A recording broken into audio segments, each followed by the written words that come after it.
ఈరోజు అనంతపురం పట్టణంలో ప్రజలకి మంచి ఆహారం, పౌష్టికాహారం, శుచి శుభ్రం, అలా కాకుండా ఏదైతే మొగలాయి డిషెస్ ఉంటాయో నాన్ వెజిటేరియన్లో అన్ని రకాల మొగలాయి వంటకాలు అందించే విధంగా ఈరోజు ఇక్కడ మెహమాన్ రెస్టారెంట్ మన సోదరుడు జాఫర్ సాదిక్ ఉమర్ గారు ఇద్దరు కలిసి ఇక్కడ రెస్టారెంట్ పెట్టారు. ఇది మంచి పరిణితి చెందిన వ్యక్తులు. లాభం కోసం కాకుండా శుచి శుభ్రం రుచి ఉండే ఉద్దేశంతో మంచి రెస్టారెంట్ని ఏర్పాటు చేశారు. ఈ రెస్టారెంటు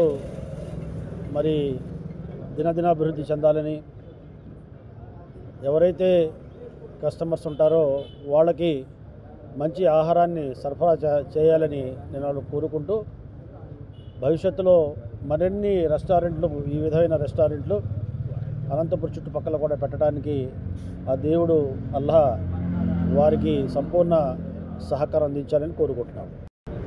సార్, ఈరోజు కూటమి ప్రభుత్వము కొద్దిగా మైనార్టీలకు వెనుకంజలో ఉంది అనే రకంగా కొంతమంది ఇప్పుడు వైసీపీ నాయకులు అంటున్నారు. మరి ఇంకా పథకాలు అమలు కావడం లేదంటున్నారు. దాని గురించి మీరేమంటారు? ఏదైతే వైసీపీ నాయకులు నైజమే వ్యతిరేకతని ప్రజల్లో ప్రాపకం చేయటం, ప్రజల్లో వ్యతిరేకతని ప్రభుత్వం తీసుకురావటం వాళ్ళ నైజం. కాబట్టి ప్రతిపక్షంలో ఉండి ప్రభుత్వం బాగా పనిచేస్తుంది, అన్ని కార్యక్రమాలు సజోగిస్తుందని చెప్పే పరిస్థితి వాళ్ళకు ఉండదు. వాళ్ళ ఓట్ల బ్యాంకుని పెంచుకోవడానికి ఏదో ఒకటి ఎత్తుగడ అసత్య ప్రచారాలు చేస్తుంటారు. అంటే మైనార్టీలకి ఈ ప్రభుత్వం ఏం చేయాలనేది నిర్దిష్టమైన ఒక ప్రణాళికని ఎన్నికల్లో ఇచ్చాం. అక్కడ ఎన్నికల్లో ఇచ్చిన ప్రణాళికని 100% అమలు చేసి తీరుతాం. ఒకటి, వక్ఫ్ ప్రాపర్టీస్ ఏవైతే ఉన్నాయో దాన్ని అభివృద్ధిపరచడం. 2, ఇమాం మౌజన్లకి ఏవైతే గౌరవవేతనాలు ఉన్నాయో ఈ క్రమం తప్పకుండా ఇవ్వటం. 3, ఎవరైతే హాజీలుగా ఉన్నారో వాళ్ళే కాకుండా ఎవరైతే ఇమాముగా ఉండి అర్హత కలిగి ఉన్నారో వాళ్ళు కూడా సహకారం అందించడం, అంటే వాళ్ళని కూడా హాజీలుగా నియమించడం. భవిష్యత్తులో మైనార్టీలో విద్యను ప్రోత్సహించడం. విద్య ఉంటే మైనార్టీలు రాణిస్తారు, అందరితో సమానం అవుతారనే ఉద్దేశంతో ఈనాడు రాష్ట్రంలో 12 రెసిడెన్షియల్ స్కూల్స్ పెట్టాం.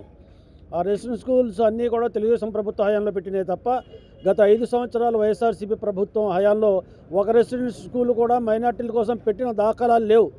అంతేకాకుండా చంద్రబాబు నాయుడు గారు రెసిడెన్షియల్ స్కూల్స్కి సొంత భవనాలు ఉండాలని మీ అనంతపురంలో కూడా 15 ఎకరాలు ఇక్కడ స్థలం ఇచ్చారు. ఇవ్వటం కాకుండా 19 కోట్ల రూపాయలు భవనం కట్టడానికి డబ్బులు ఇచ్చారు. ఆ పని ప్రారంభించేటప్పుడు, టెండర్లు కాల్ఫర్ చేసేటప్పుడు వైఎస్ఆర్సీపీ ప్రభుత్వం వచ్చి ఆ డబ్బులు వాళ్ళు వేరే రకంగా వాడుకున్నారు తప్ప ఆ భవనం నిర్మించడానికి ఎక్కడా కూడా చొరవ చూపెట్టలేదు. కాబట్టి ఈరోజు ఎక్కడైతే గార్లదిన్నెలో మైనార్టీల రెసిడెన్షియల్ స్కూల్ ఉందో అక్కడ అధ్వానమైన పరిస్థితి కల్పించడానికి కారణభూతులు వైఎస్ఆర్సీపీ వాళ్ళు. చదువుకుంటున్న క్లాస్లోనే పడుకుంటున్నారు, తినటానికి డైనింగ్ హాల్ లేదు, అదే రకంగా వాష్రూమ్ సరిగ్గా లేవు. కాబట్టి దీని మీద ప్రభుత్వం గతంలో ఏదైతే స్థలం ఇచ్చామో, అనంతపూర్ పట్టణానికి దగ్గరలో ఉన్న ప్రాంతంలో ఇచ్చామో దాంట్లో ఆల్రెడీ మైనారిటీస్ డిపార్ట్మెంట్కి ఆ స్థలం హ్యాండ్ ఓవర్ చేయడం జరిగింది.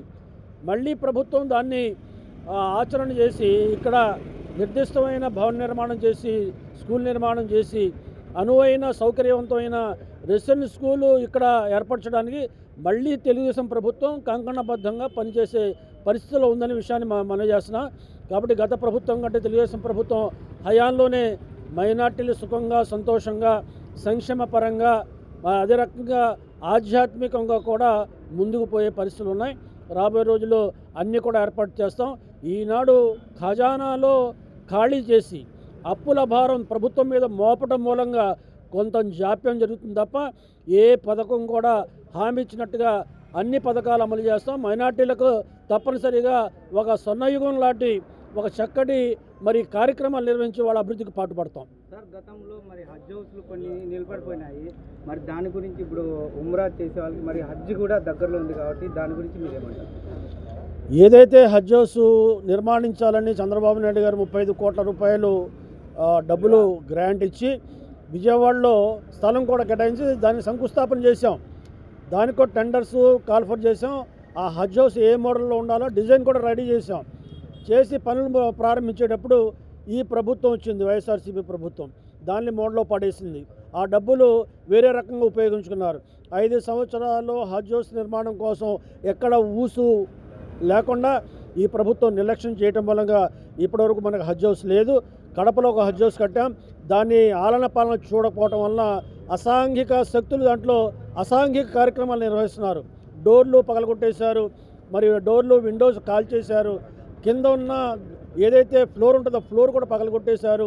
స్విచ్లు కానీ ఫ్యాన్లు కానీ అన్నీ దోచుకుని పోయారు. అంటే కనీసం ఆనాడు కడప హజ్ హౌస్ నిర్మిస్తే దాన్ని కాపాడుకునే పరిస్థితుల్లో కూడా గత ప్రభుత్వం లేదు. కాబట్టి ఈ ప్రభుత్వంలో గత ప్రభుత్వంలో ఏం కాదు. ఈ ప్రభుత్వం కడప హజ్ హౌస్ని మళ్ళీ పునర్నిర్మించడమే కాకుండా ఒక చక్కటి అధునాతనమైన సౌకర్యవంతమైన హజ్ హౌస్ని విజయవాడలో అతి త్వరలో నిర్మించబోతున్నాం.